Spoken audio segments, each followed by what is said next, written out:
What's going on, guys? Coach Gaglione here. This is another edition of the Powerlifting the People podcast. I'm your host, Coach Gaglione. We got Martin on the line today. How you doing? Yeah, are you? Great. So, if for those that been following along, Martin just competed in his third powerlifting meet. We did two meets together. He did his first meet on his own. Again, first ever person, to my knowledge, who's broken, world and American records in, three American record deadlifts and three meets, 242s, 275s, and 308s. And most recently with the 275 record, which I thought was really cool. One of the things that you and Larry share in common is taking a record from Eric Lillibridge, which is no small feat. So that was pretty cool. I know like the judging and stuff was a little bit rocky on the last one, but I think so far together, I think as was 755 your best squat. I forget what the kilo number was, something like that. Yes. 755, about 470 with the 468 with the kilos, and then you got the 365 kilo, the 804 deadlift, which looked great.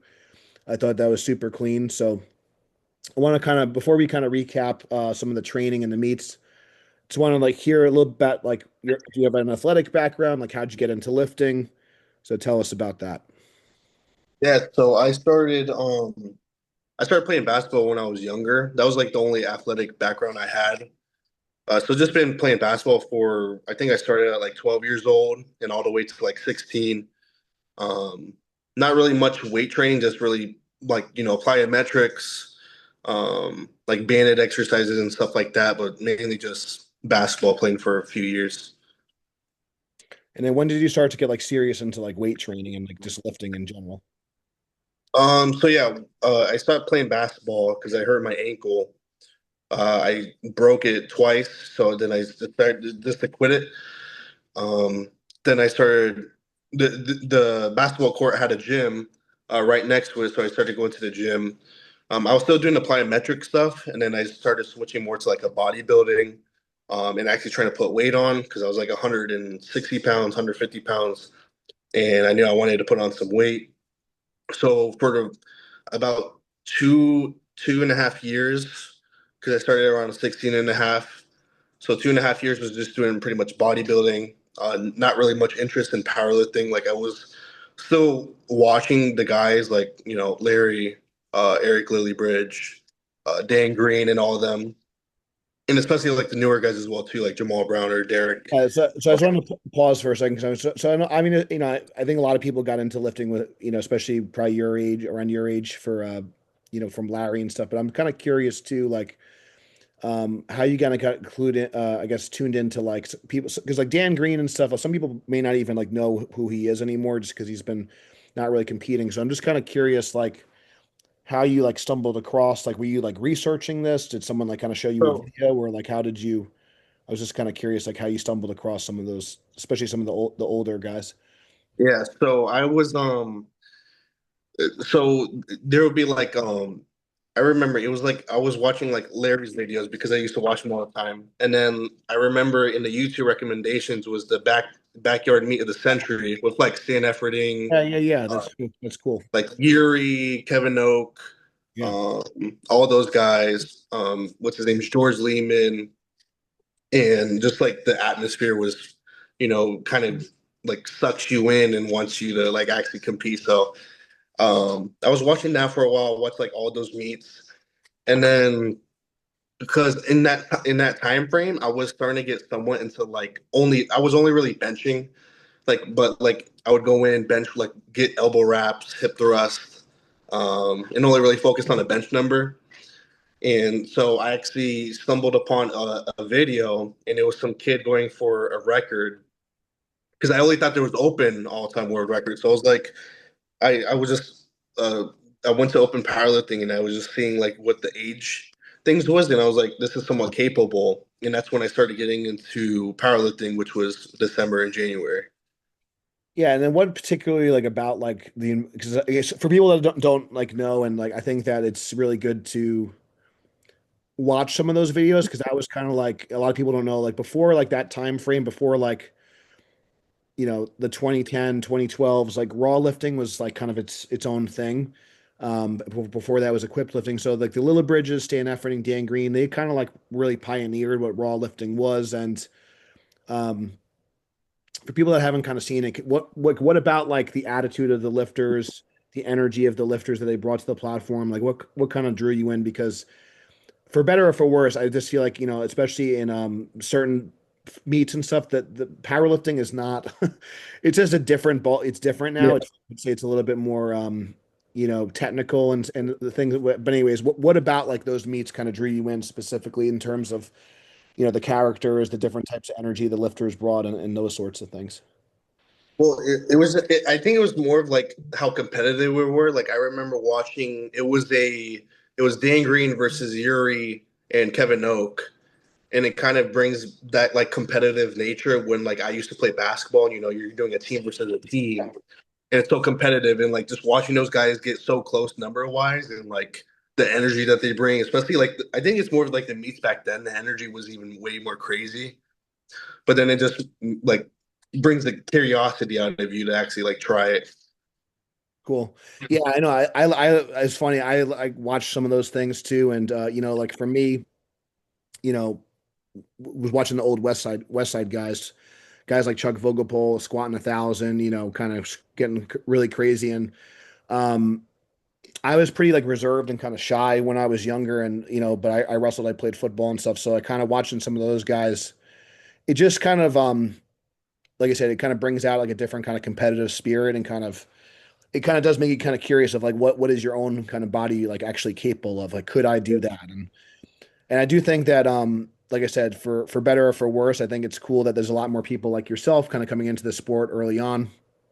I didn't really have people to kind of mentor me at that time, and I had to like learn a lot through like visiting West Side, going out to different gyms, like learning from others in person.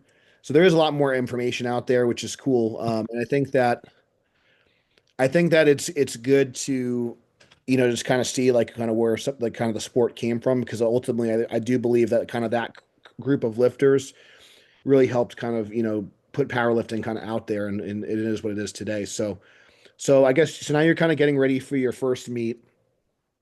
Um, I guess what did you just try to find something that was like local in your area? Like what kind of, I guess, made you pick the one that you did, and like how was that like process like trying to find your first one? Yeah, so I was in Florida, it's really hard to find a meet here. I think the only federations are like USPA and USPA and RPS, but it's very rare you come across the meet. So I didn't want to fly because I didn't want to like just have the mentality of like the flight is gonna kill me on the flight. So I saw one. It said it was in Crestview. I didn't even. I just signed up for the meet. I didn't even see how far away it was. And then, so yeah, it was like 8 hours away. Um, and then I signed up. I knew I had to sign up for the meet, so like I could mentally prepare. Like I'm going into a prep and like I'm actually going forward towards something versus just like signing up like 3 weeks out. Like I want to like know that I'm signed up and actually to go for something. Yeah, and then what was I guess as far as like when you started training, like you went from kind of just kind of doing more like kind of, bodybuilding style training, a little bit more like kind of, gym bro lifting where you didn't really have a standard. So what were some of the, I guess, the major kind of things that you had to like adjust and learn going from just kind of training for, to get stronger generally and getting bigger to actually competition lifting? What were the, I guess, the hardest things for you to kind of, I guess, figure out or get prepared for? Yeah. So since I was like only really benching, once you include like all three lifts, Yeah. it like really takes a toll on your body, especially because I went from benching with like only elbow wraps to like just raw bench, Yeah. squat and deadlift, and then the toll on your body is it's it's crazy. But after a while, you just kind of get used to it, and then it's kind of fun training all three lifts and seeing progress coming out of all three lifts. So Yeah, so walk us through like your first meet, and maybe like how, because I know it wasn't like wasn't a perfect day by any means, right? yeah, So how did the first meet go? What were some things that you learned? What were some like the highlights? yeah. So I signed up for 242. I was 250 pounds when I signed up. Um, and then I was like at 260 pounds like a week out, and I knew I needed a cut, so I just searched up. I think I followed John Hacks um, John Hack's his cutting advice.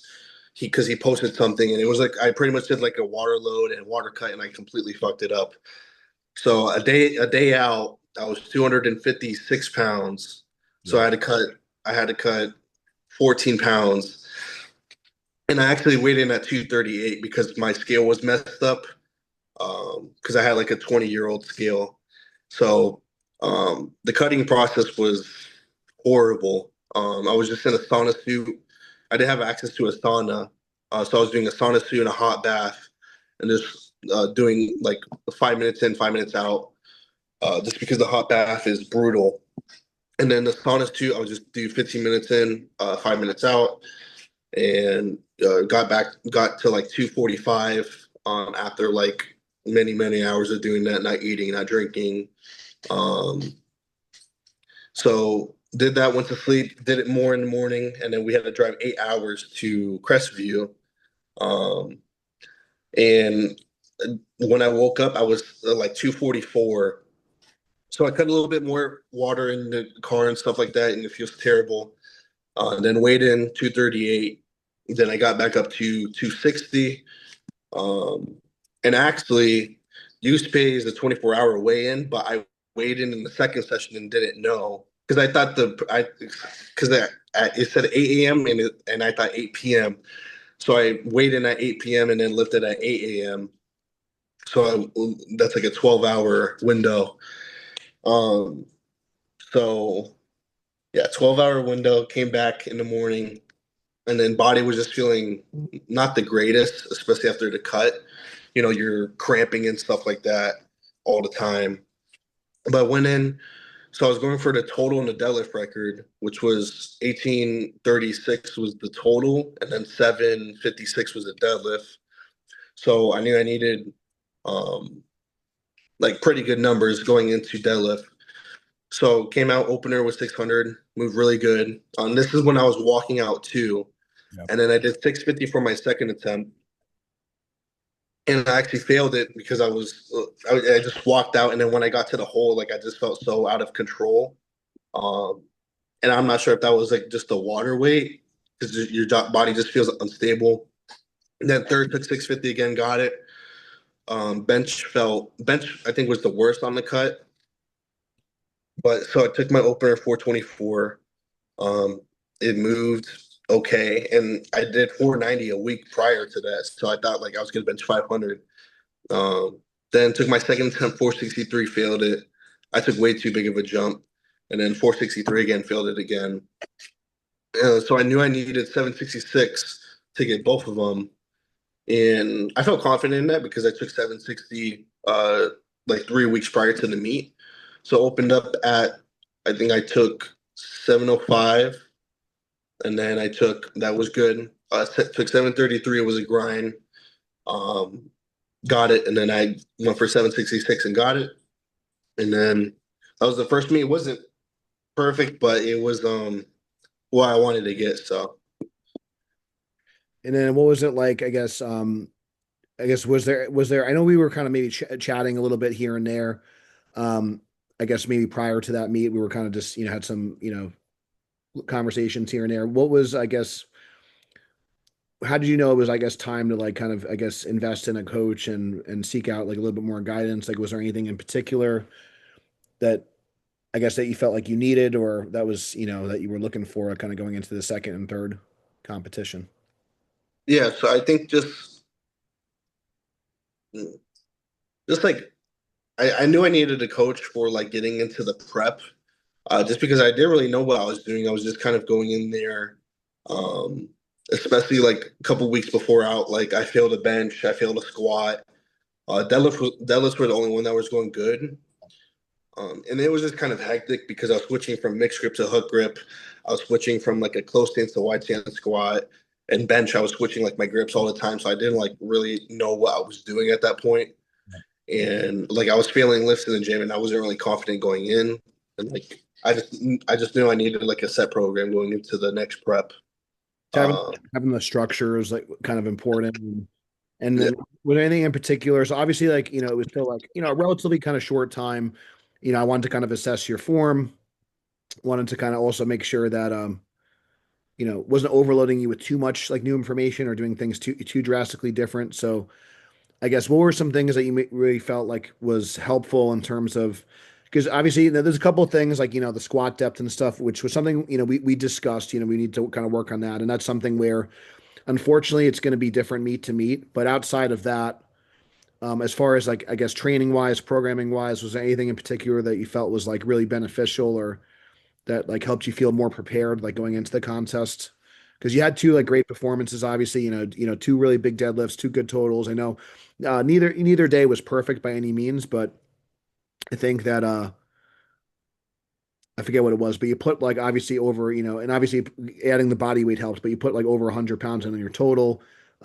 Each meet your deadlift increased, each meet your bench press increased, and like I said, I think the squat would have increased too if the judging was like a little bit more consistent maybe on your last meet. But what do you feel like was like some of the key elements of your success, going into your last two competitions? I think just having a structured program. Like I always say, like no one's ever gonna program like some crazy workout. Like I would never program like a 5 by 5 squat. Like most people just want to go in there, do a 1 rep squat and get out of there versus like, Right. actually having a coach to program something that's hard, but you just go in there and do it. So it's kind of hard like programming wise, especially too. Um, and just having a coach to like look at your like form and stuff as well too. That's like pretty much like the main. And then, it did kind of work out, which was good. Like I said, just availability wise, kind of stars kind of aligned. So, and then what was it like, I guess, having someone to help you like on game day, and I guess like what was different about that versus kind of doing just like the meet by yourself? A lot less stress. Just because it's not really good. Like I remember like my first meet, like I was worrying about like my temp selection, as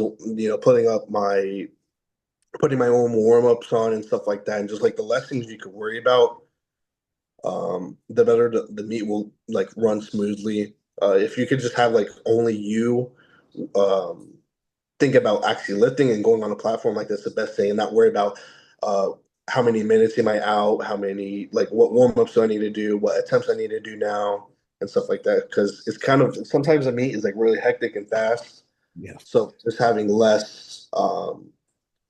just less things to worry about is key. Yeah, I think that like just letting the athlete just be the athlete and just kind of perform, just focus on the lifting, and then Yeah. in terms of strategy, warm ups, adjustments that need to be made. And that's the thing too. Like every meet's going to be different. Every meet's going to run. Some are going to run fast. Some are going to run slow. Sometimes they start running fast and then it slows down.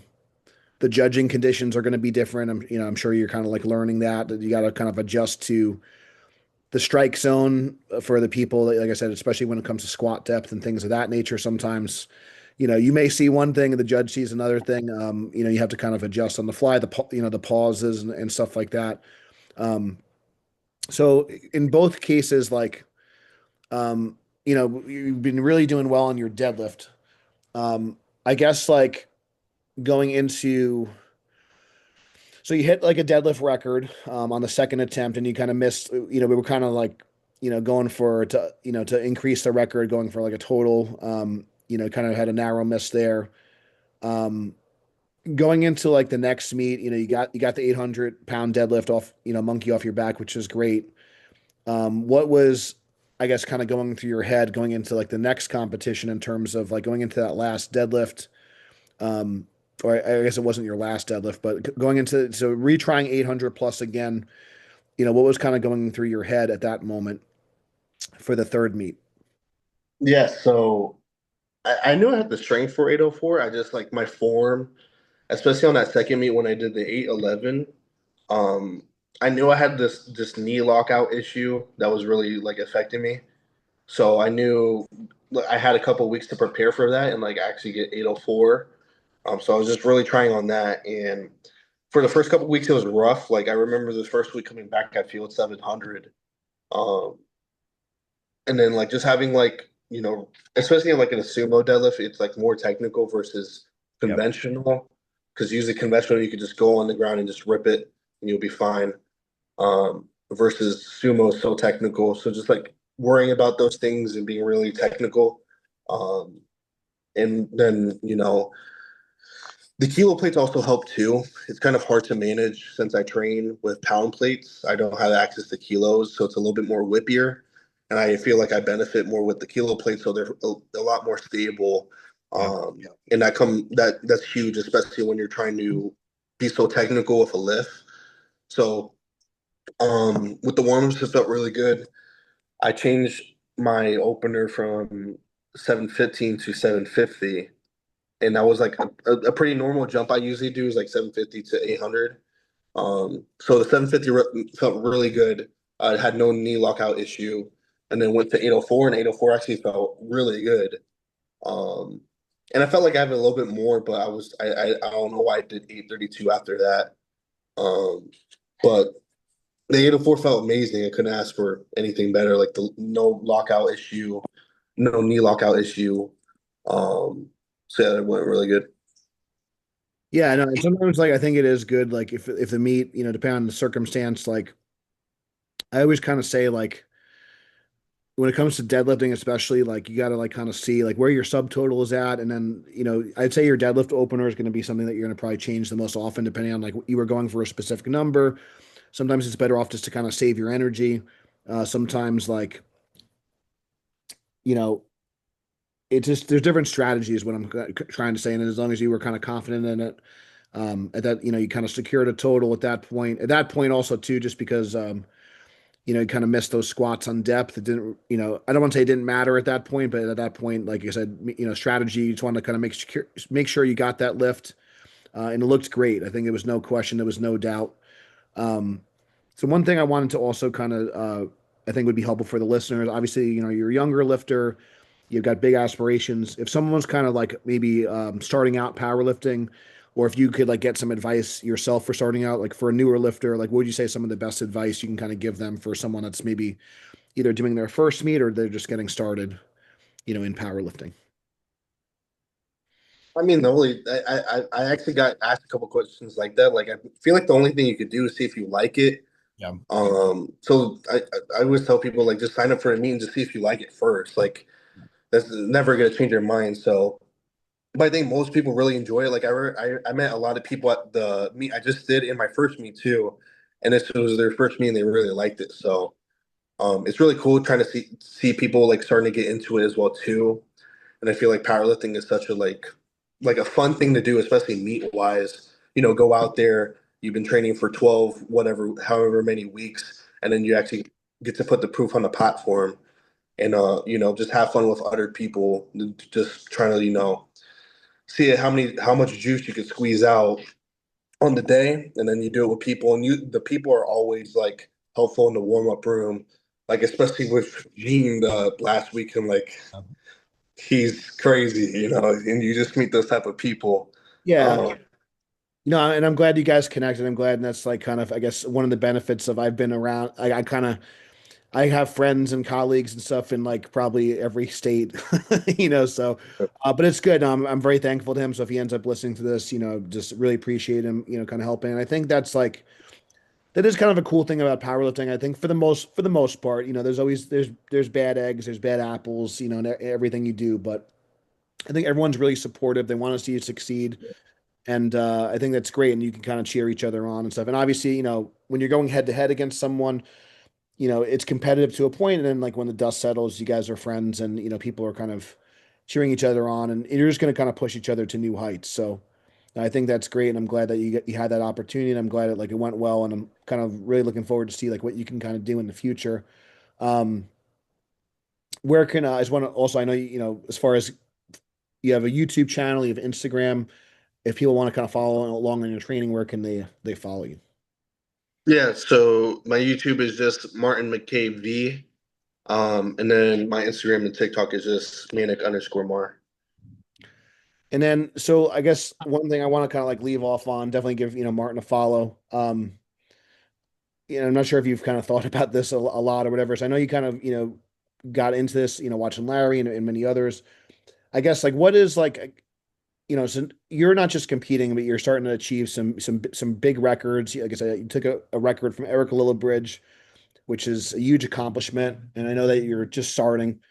So what is it that drives you, and like what is like, I guess, why is it important to you to like strive for these records? And because obviously this is like, you're not just, you're having fun with it, obviously, but you're definitely kind of taking this very seriously at a young age.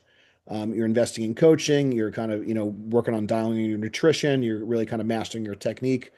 So I guess what is it that's like really motivating you to, be the best that you could be? I don't know if you've thought about it a lot, or what's like kind of driving you to kind of push forward. I think just the I think just the ability to I think just the ability just to see like where your body